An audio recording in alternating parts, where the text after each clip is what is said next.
All right, welcome back, everybody. You ready for another deep dive? Always ready to dig in. So, today we're gonna kind of like rewind the clock a bit.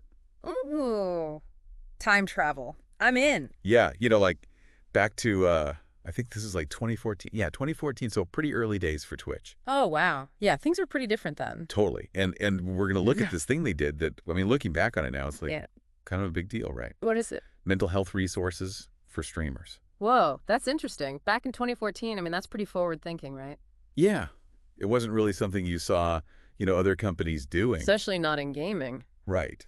And we're talking like a super simple thing too. Okay. Like they put out this tweet, Grum? Twitch support, Oh, okay. just basically saying, "Hey, we got this page on our website now, and it has links to What kind of links? the National Suicide Prevention Lifeline and crisis text line." Wow. Basic, but like you said, pretty huge for back then. Totally. I mean, it was a different world online then. Right. Like even talking about mental health. Yeah, especially in like the gaming community. It was like nobody wanted to admit they were struggling with anything. It was all about being tough. Yeah, exactly. Yeah. So for Twitch to like acknowledge that and actually offer help, Yeah. that was pretty groundbreaking. So did it go over well? Like how'd the streamers themselves react? Oh, they loved it. There are all these comments from back then, people saying it was like a lifesaver. Really? Yeah, like streamers felt seen, like Twitch actually cared about them. It wasn't just for show. Exactly. It felt genuine.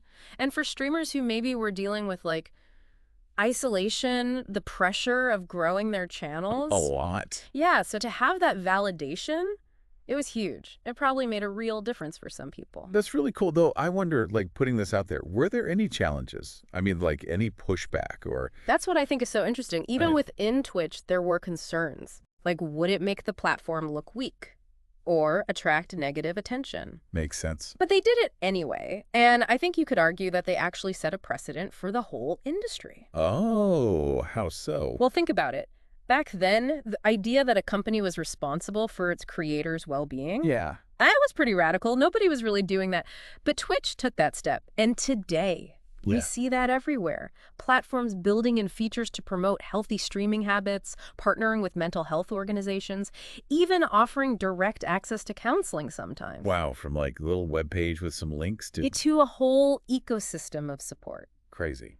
It really is. And, there's still work to do, for sure, but the progress is undeniable. Yeah, the conversation is definitely more open. Definitely. And the resources are way more robust. But what gets me is how that one little tweet back in 2014, Yeah. it kind of helps pave the way for all of it. Like, it's this tiny little seed that grew into something amazing. That's awesome. So what's the takeaway here? What does this tell us about where things are now? I think it highlights something really important. What's that? Online spaces, especially those built around like creative expression and community, Like Twitch. yeah, they have a responsibility to look out for the mental well-being of the people using their platform. And that kind of leaves us with a question, right? It does. What does that responsibility look like in the future? As platforms get bigger and the pressure on creators keeps growing, Exactly. How do we make sure the support keeps up? it's definitely something to think about. Big time. Well, thanks for taking this trip back in time with us. This has been a fascinating deep dive. It really has. And to everyone listening, keep thinking about these questions. Yeah, what does it mean to support creators in this ever-changing digital world? It's something we all got to figure out together. Thanks for listening. See you next time.